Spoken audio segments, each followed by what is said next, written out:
The following program contains scenes that some viewers may find disturbing. Viewer discretion is advised.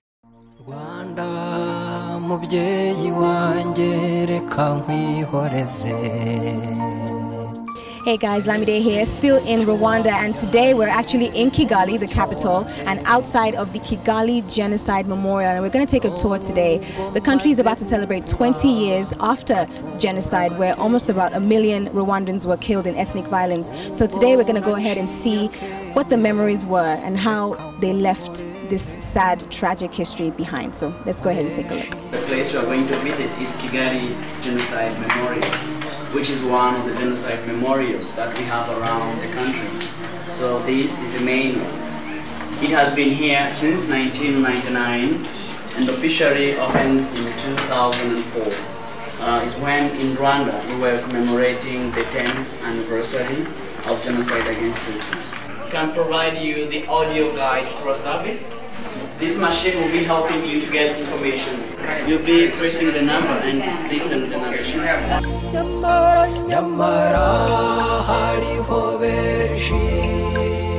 We're now inside the Kigali Genocide Memorial, and it's been, as you can tell, a bit heavy so far. We've seen the initial beginnings of the genocide, how life was before colonial times came in and division became a norm in the Rwandan society. Now right now I'm actually sitting in front of a mural, a stained glass window called Descent to Genocide, and it was commissioned by the Aegis Trust, the people who actually run this museum, and it's meant to symbolize the path that could have been taken to stop genocide, which is what the stairs symbolize, which means there could have been a way to stop it. There were steps that were taken, but the world refused to pay attention, and that was why eventually the genocide happened. There are also in the stained glass window 2 shards of light, which are meant to symbolize hope, which is what people were looking forward to, in the hope that the genocide would end and the world would pay attention and see that something was going tragically wrong in Rwanda. Rwanda, Rwanda. They said many are called, a few were chosen, but I wish some wasn't chosen for the blood spilling of Rwanda.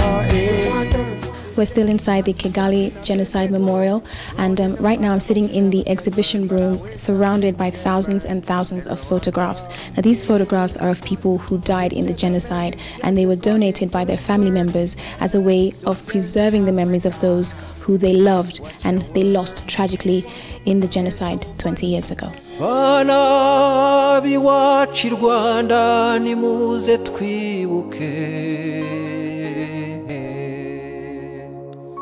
If you know me and you really knew yourself, you would not have killed me. That's heavy. We've just finished walking through the exhibitions inside and underground the building at the Kigali Genocide Memorial, and very emotional, but we're about to go down outside here where there are some burial places for some of the people who were exhumed from mass graves and buried here to give them some dignity. So let's check that out. 5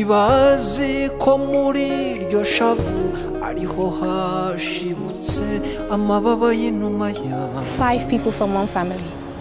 So right now we're at the burial area in the Kigali Genocide Memorial Center, and I'm standing right next to what's called the Wall of Names. Now on this wall there are thousands of names of people who were victims of the 1994 genocide, and right next to me over here on my right is actually a series of mass graves. Now all the people who died in genocide were not able to be known. Some of them we'll never know their names, but for those whose names are known, they're being preserved here as a way to remember them and give them honor after death.